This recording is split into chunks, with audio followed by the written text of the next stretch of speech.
Hello friends, welcome to savage point. So இன்னைக்கு இந்த டாப்பிக்கில் எதை பற்றி பார்க்க போகிறோம்னா, ஜுஜுட்சு கைசனோட சீசன் 2 இப்போ ரீசெண்டாக முடிஞ்சிருக்கு. இப்போ வரையும் நீங்கள் ஜுஜுட்சு கைசனாக பார்த்து முடிச்சிருக்கீங்க. அதில் உங்களுக்கு தெரியாத அன்னோன் ஃபேக்ட்ஸ்லாம் இருக்குது. ஸோ அதெல்லாம் என்னன்னு தான் இன்றைக்கி இந்த வீடியோலாம் பார்க்க போகிறோம். நீங்கள் அந்த சீரீஸை என்ஜாய் பண்ணி அதை கதையோடு பார்த்துருப்பீங்க. பட் ஒரு சில விஷயங்களை உன்னிப்பாக கவனித்து அதை வந்து என்னன்றதை தெரிஞ்சிருக்க மாட்டீங்க. அப்படி நீங்கள் கவனிக்காத அன்னோன் ஃபேக்ட்ஸ்லாம் என்னன்னு தான் இன்றைக்கி இந்த வீடியோலாம் கவர் பண்ண போகிறேன். அன்னோன் ஃபேக்ட்ஸ் எடுத்துக்கிட்டிங்கன்னா நிறையா இருக்குது. ஸோ அதில் ரொம்ப முக்கியமான அன்னோன் ஃபேக்ட்ஸை மட்டும் நான் இதில் வந்து லிஸ்டிங் பண்ணியிருக்கேன். இந்த வீடியோ உங்களுக்கு ரொம்ப பிடிச்சிருக்கு. இதே மாதிரி நிறைய தொடர்ந்து போடுங்க, ஹிடன் டீடைல்ஸ் போடுங்க, ஈஸ்டர் எக்ஸ்லாம் கவர் பண்ணுங்க. ஸோ இந்த மாதிரி நீங்கள் நினச்சிங்கன்னா இந்த வீடியோவை ஒரு 1K லைக் வர மாதிரி நீங்கள் வந்து செட் பண்ணுங்க டார்கெட்டை. அப்போ தான் அந்த வீடியோக்கு எத்தனை பேர் வந்து சப்போர்ட் பண்ண ரெடியாக இருக்கீங்கன்னு எனக்கு தெரியும். ஸோ கண்டிப்பாக இந்த வீடியோக்கு ஒரு 1K லைக் வந்து நீங்கள் செட் பண்ணுங்க டார்கெட்டை. அதை அச்சீவ் பண்ணிங்கன்னா கண்டிப்பாக நிறைய ஹிடன் டீடைல்ஸ், ஈஸ்டர் இதே மாதிரி அன்னோன் ஃபேக்ட்ஸ், இன்ட்ரெஸ்டிங் ஃபேக்ட்ஸ் இது மாதிரி நிறைய விஷயங்களை தொடர்ந்து கவர் பண்ணலாம். சரி, ஓகே ஃப்ரெண்ட்ஸ், இந்த வீடியோவை ஸ்கிப் பண்ணாமல் ஃபுல்லாக பாருங்க. சரி, இப்போ வாங்க நம்ம வீடியோக்குள்ள போகலாம்.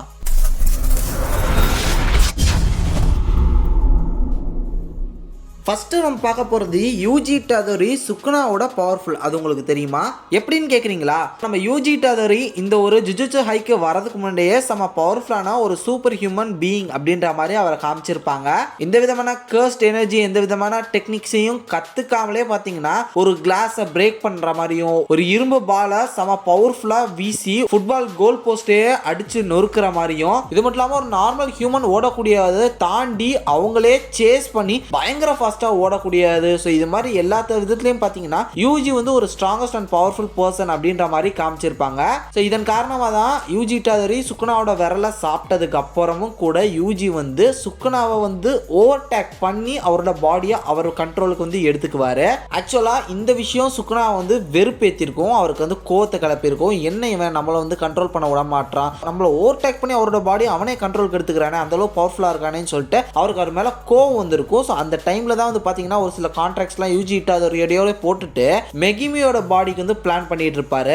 லைக் இப்போ மெகிமியோட பாடியை அவர் கண்ட்ரோலும் எடுத்துட்டாரு. இப்போ மெகிமியால அவரோட பாடியை அவரால் கண்ட்ரோல் எடுக்க முடியுதா? இல்லை. அவர் பாடிக்கு போனோன்னே அந்த பாடியை ஃபுல்லாக நம்ம சுக்குனா தான் கண்ட்ரோல் எடுத்துட்டு இருக்காரு. மெகிமி என்ன ஆனார்னே தெரில. அதுக்காக இது மட்டும் ரீசன் நினச்சிக்காதீங்க. மெகிமியோட பாடி எடுத்ததுக்கு இன்னொரு முக்கியமான ரீசன் என்னன்னா, கோஜா மாதிரி ஒரு பவர்ஃபுல்லான சாசரை டிஃபீட் பண்ணுறதுக்கு அவருக்கு இன்னொரு முக்கியமான ஒரு விஷயம். அது என்னன்னா, மஹோராக மாதிரியான ஷிகிகாமியை சமன் பண்ணக்கூடிய அளவுக்கு பவர்ஃபுல்லான ஒரு கிளான் மெம்பர்ஸ்னா அது ஜெனின் கிளான் மெம்பர்ஸ் தான். அதுல இவன் ரொம்ப வீக்ஃபுல்லா இருக்கான். இவன் வந்து ரொம்ப கஷ்டப்பட்டு, இவன் மைண்டே வந்து ஒரு மாதிரி கொலாப்ஸா இருக்கு, இவன் மைண்டே ஸ்டேபிளா இல்ல, இவனை அசால்ட்டா நம்ம வந்து டேக் ஓவர் பண்ணிடலாம். ஸோ இது எல்லாத்தையும் பிளான் பண்ணி தான் நம்ம சுக்குனா மெகிமி ஃபுஷிகரோட பாடியை வந்து எடுத்திருப்பாரு. அவர் நினைச்ச மாதிரியே மொஹராகால இருந்து எல்லா ஷிகிகாமிஸையும் கண்ட்ரோல் எடுத்து கோஜோவை ஃபைனலா போட்டுன்னு தள்ளி இருப்பாரு. இது எல்லாமே ஒரு பயங்கரமான ஒரு மாஸ்டர் பிளான் தாங்க. அடுத்தது ஜுஜுட்சு ஹைல இருக்கக்கூடிய ரொம்ப மோஸ்ட் பவர்ஃபுல் ஒரு சாசர் யாருன்னு தெரியுமா? நம்ம சட்டோரோ கோஜா தாங்க, வேற யாரு. இன்ஃபேக்ட் அவரோட கிட் வெர்ஷனை பார்த்தே நம்ம டோஜி வந்து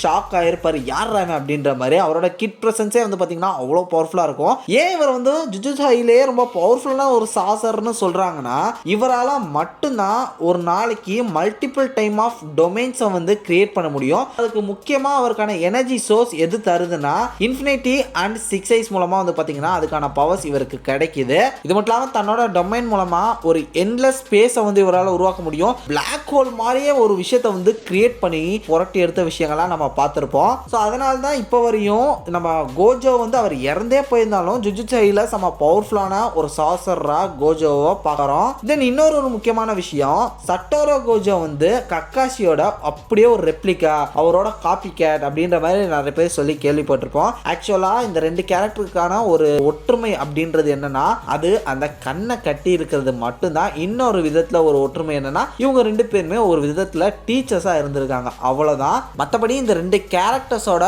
ஒரு பர்சனல் அந்த ஒரு கேரக்டர் டெவலப்மெண்ட்டே வந்து பாத்தீங்கன்னா வேற மாதிரி இருக்கும். இவர் வேற மாதிரி, இவர் வேற மாதிரி, உங்களுக்கான ஒரு கேரக்டராக்கே ஆப்போசிட்டா இருக்கும். லைக் நம்ம கக்காஷி வந்து பாத்தீங்கன்னா அவ்வளோ ஓவரா பேச மாட்டாரு, தன்னோட சீனியர்ஸ்க்கு வந்து ரெஸ்பெக்ட் கொடுப்பாரு, ரூல்ஸ் அண்ட் ரெகுலேஷன்ஸ் இதுதான் மதிக்கணும் அப்படின்ற மாதிரி போவாரு. ரொம்ப ஃபன்னியான பர்சன்ல ஒரு சில இடங்கள்ல ஃபன்னியா தனியாக பேசுவார், பட் அது ரொம்ப ஓவராக போக மாட்டார். ரொம்பவே ஒரு இன்ட்ரோவர்ட் பர்சன் அப்படின்ற மாதிரியே நம்ம கக்காஷி வந்து புஷ் பண்ணியிருப்பாங்க. பட் நம்மால் சட்டரகோஜு அதுக்கு அப்படியே ஆப்போசிட். தன்னோட சீனியர்ஸாக மதிக்கவே மாட்டார். வாயை திறந்தா பேசிக்கிட்டே இருப்பார்.